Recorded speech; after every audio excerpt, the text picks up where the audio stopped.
So first of all, thanks a lot for this invitation. It's a huge honor for me to be here and discuss about a topic that is so close to my heart. Second, I'm from Romania, and a lot of the things that I've heard today are very similar. But on the other hand, let me congratulate you. I've heard a lot of progress, and I have to tell you that I feel a lot of hope hearing all the progress that's been made in clinical trials, in research, in digitalization, and so on. I am here in two capacities.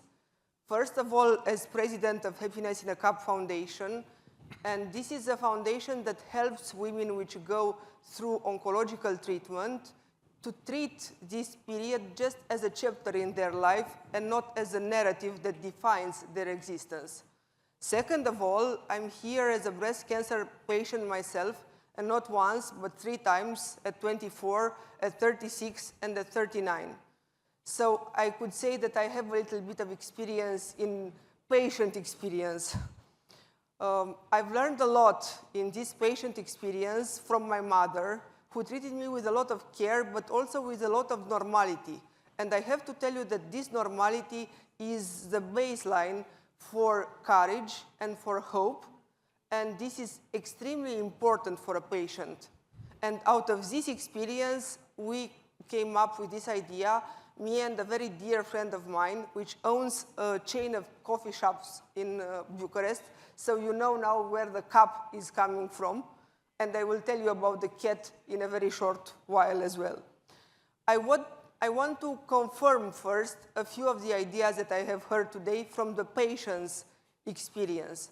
So first of all, yes, breast cancer is now a disease for much younger women. When I was first diagnosed, which was 25 years ago, the doctor that I had, the surgeon, was 70, and he only had 1 case of a woman below 40. Now the numbers are very different, and the needs of a woman which is diagnosed in her 20s, in her 30s, in her 40s, are far different from a woman which is diagnosed in her 60s or her 70s. There are different challenges related to appearance, to love life, to work life, to bearing children. Not that I do not encourage all women of all ages to take care about their love life and about the way they look. But the challenges are different. And the monitoring is far longer now. And this needs to be taken into account.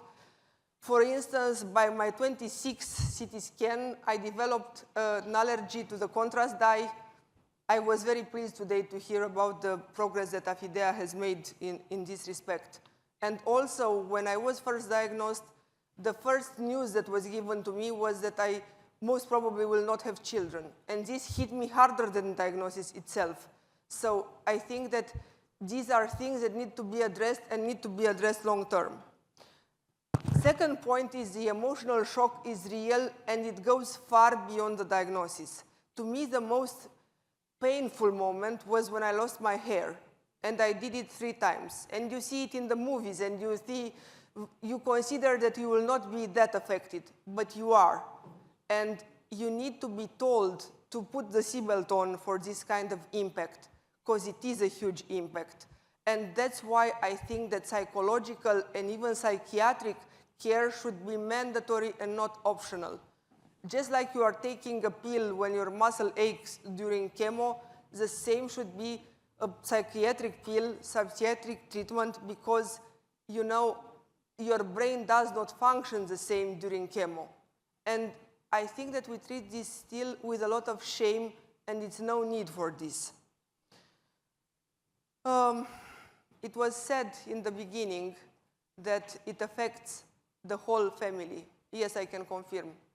It affected my mother, it affected my husband, it affected my child, my co-workers, my friends, and also my pets.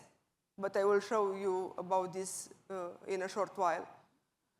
But the point is that when we are making policies, we need to take into account this emotional price that people around a patient are paying, and which I think that it's not really looked at enough. And this is, I think, in a connection with the conversations that we are having, but most of all, we are not having. Because at least in my case, talking about cancer, talking about side effects, talking about the diagnosis itself was, like in Harry Potter, Lord Voldemort, he who must not be named, you know who, stuff like this. There is still shame and fear around this diagnosis, and this is something that we need to take care of as well. Yes, the quality of life is very important. I mean, I was divorced during chemo, I got married second time during chemo, I got promoted at work during chemo, my child got chickenpox, my cat came down with scabies, the nanny ran away, my best friend turned 40, a lot of things happened to me during chemo. It's true that I have had chemo quite a few times in my life, but the idea is that each patient is a whole system. It should not be put, just in a template or asked for to put his life or her life on hold until the treatment is done. We need to go on with our lives. And, in this respect, I think that we need medical support, but also support with mundane things of life. And that's how Happiness in a Cup came into effect.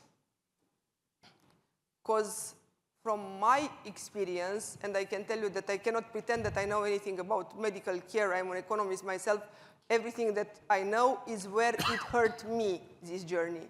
And it hurt me when it comes to confidence and beauty, it hurt me when I took care of my pet, and it hurt me when it came to conversations that I had with the ones around me. So if there is one thing that I would like you to go out of this conference and out of this speech is the look of this woman who just got her wig. We are having a program of giving to women wigs made out of their own hair in the exact hairstyle that they were having before the chemotherapy. And I think that in this room, all of us want to bring this kind of moment in the life of a cancer patient. MediFoster is another program that is very dear to me, and this is about taking care of the pet of a person who is hospitalized and cannot take care of the pet. And I was so happy to hear about dog visits at Metaxa Hospital, because I think that we were thinking in the same direction. We also take care of the animals of people which are going through oncological treatment and cannot afford to take care of their pet. And you can imagine that an ill pet with a person with a low resistance, and it's not a good combination. And also we support animals with cancer because, cancer does not choose, and I think that love should not choose as well. There is another program that it's dear to me, and we're just launching it right now, is a program of emotional education for teenagers. Yes, my child was very affected, especially seeing me going 2 times through this. And I think that we need to have these conversations and teach them what they should say, what they should not say, what's happening when someone in their circle is affected, when a colleague of theirs is affected, when someone in the family has this disease, and also managing their own emotions, showing up, but also not draining themselves, learning how to support others and also self-support. We are just working for 12 months, but these numbers refer only to 3 because it took us a while to establish those programs, and these are actually, each number has a story, These are actually the numbers for 3 months, but each one of them has a life change behind it. So I think that this is really, really important. I will share with you one more thing. I wrote a book because when I was diagnosed, it would have meant the world to me to see that somebody has gone through this and not all of her dreams were destroyed and she could still have a normal life. I know that you maybe will not believe me, but it's a funny book. I try to look at the joyful parts of life of the life of an oncological patient. And this, you can find it on Amazon, but if you want to read it, you can drop me just an email. I will give you the email afterwards, and I can send it to you in English. All the proceedings from the book are going directly to the foundation, but the idea of it was not that I want to launch myself, you know, in a career in writing, but if at least one woman gets more hope out of reading this book, or at least one doctor knows to support better his or her patients, I think that my job there was done.